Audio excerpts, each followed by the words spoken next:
Yeah, my name is Jason. I'm the manufacturing manager here at Brand Ukulele, and we're building instruments here, right here in Petaluma. We got a great group of guys, and each day we build between 4 and 5 instruments currently per day, building instruments out of Hawaiian koa. We do a variety of different models, and we have a lot of fun doing it. We work together really well, and we enjoy what we do. It's a lot of fun. In various incarnations of this shop, I've been here for 5.5 years, just kind of running, whether it's setup, manufacturing, final assembly, warranty. Since I've been here, a lot has changed. We've grown a lot, so it's been cool to kind of see the progression of things. Because originally when I first came on board, it was me, and then Shane would help out sometimes, then Tony, and then we just brought on Benny and Ryan, and it just kept growing and growing from there. Putting some heel caps on. Yep, just cut the angle with the router, and now just gluing it on so we could cut our angle that we want, like about 5 degrees. That will mate it with the body on this jig we created, and then we'll glue fretboards on, and from there you manually slip fit it. Right on. To be the right size, angle and height. Nice Jesus. Thanks, just sharpened them this morning. My name's Tyler, and I'm working the neck department of the manufacturing tech, and right now I'm working on fingerboards. Got the inlays and the side dots, and then throw it through the thickness sander just to clean them all off. Now I'm doing the fret depth, and then I'm gonna just finish filing just to open up those frets so that I can go ahead and do the fretting. And after I fret them, we cut them off, and then they're prepped and ready to be glued onto the neck. And then from there, after they're done drying, they go to the manual slip fit so they can be mated to that body. My name is Benny. Right now I'm slip fitting this neck. So after finishing, we get the neck and the body. And so my job is to slip fit to make sure that we have the correct neck angle, and also that the neck is straight on the body. And we do all that with 220, 120 sandpaper, just different methods of slipping, whether it's straight back or side to side. And what we're looking for is just a nice tight fit on the seam, and also that just the neck angle is on. It's got a good neck angle, so no buzzing or nothing like that. It's got good action and all that. So yeah, that's what I do here besides QCing, and also from time to time helping glue bridges.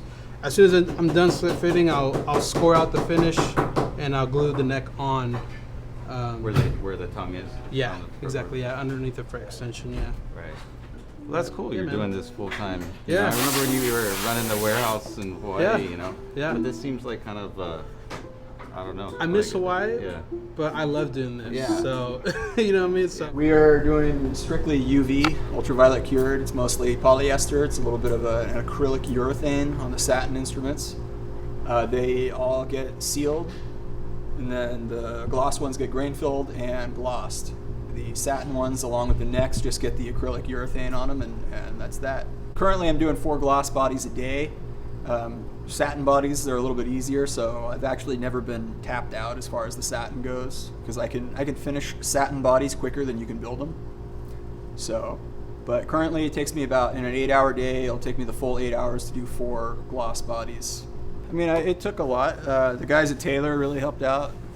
Chris Carter and Hector Hernandez really helped us out. Me and Jason went down there and they showed us how they do it.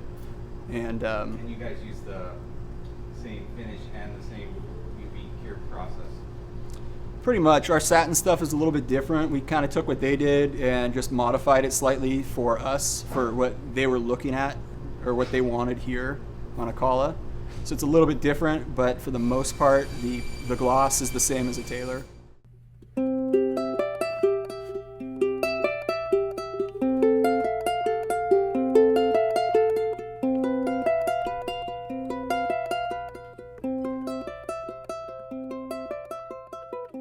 When we set out to build here in Petaluma, we had to figure out a way that we could efficiently get parts, design parts, track parts through our ERP system, as well as reorder parts so that we never run out of parts. Because if you run out of one string, you can't build the whole instrument. If you run out of one tuner, you can't build the whole instrument.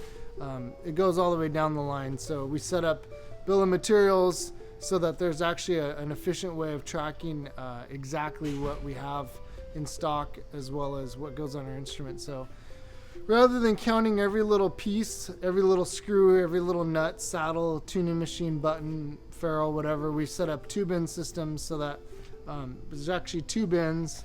So you got a front bin and then a back bin. So the builder comes and picks their tuners, and then once this bin is empty, they pull out a card, they turn it into the purchaser, whether it's myself or Pete, and then they pull the back bin forward so that the other bin can start being used. So in the meantime, when the front bin is being reordered, the second bin is in shipment, and so we haven't run out of parts yet, which is really kind of cool. And then another side of building instruments is having the right sandpaper.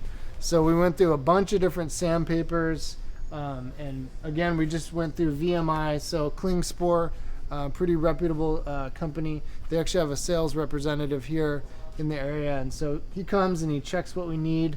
He gets the sandpaper reordered. So we constantly, whenever we run out of sandpaper, nuts, saddles, tuning machines, necks, fingerboards, frets, whatever it is, wood, when we run out of one stock, we've got another stock coming. So it's just this constant leapfrog process, and we haven't had to go out and count or anything. It's just constantly coming in. So the guys, they can come out here, grab what they need. They don't have to worry about if it's going to be in stock or whatever it may be. They just keep on building, and we can consistently build instruments all day long without worrying about supply chain stuff. So we've had a lot of help on the way doing that, which is kind of cool.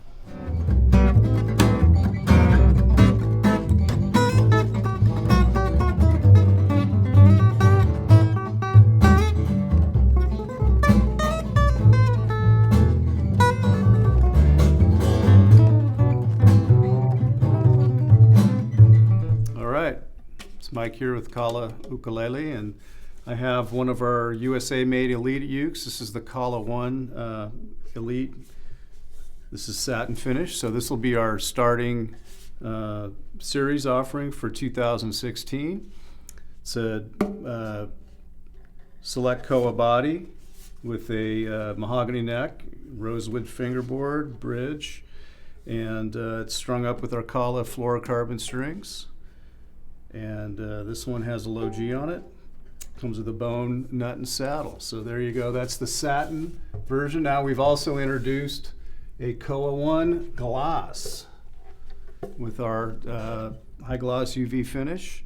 Same specs as that satin finish, except this one's in high gloss UV. And then we'll move up to the Koa 2. It will feature, want that to fall. Feature a higher grade of koa. It's going to have the basically the same appointments as the 1, except you're just going to get a nicer chunk of koa here, a lot more figuring in it, and again, high gloss UV finish. We'll go up to the Koa 3, and we'll increase the flame and the curl in the wood, as you can see, just really select premium koa. So this will have curl, cat's eye. It'll just be the best of the best as far as wood goes. This one will have the ebony bridge, fingerboard, and head plate, and it's got our custom Kala tuners with acacia buttons. So that's a little extra feature there. Again, with the Kala fluorocarbon strings. So this is how we've reset our line. The 3s and the 2s are still available with binding and rosettes, and the same as last year, except those will be by special order now. And so what we're doing in trimming, making our basic offerings without any binding or rosettes, we're speeding up our build process, our delivery time.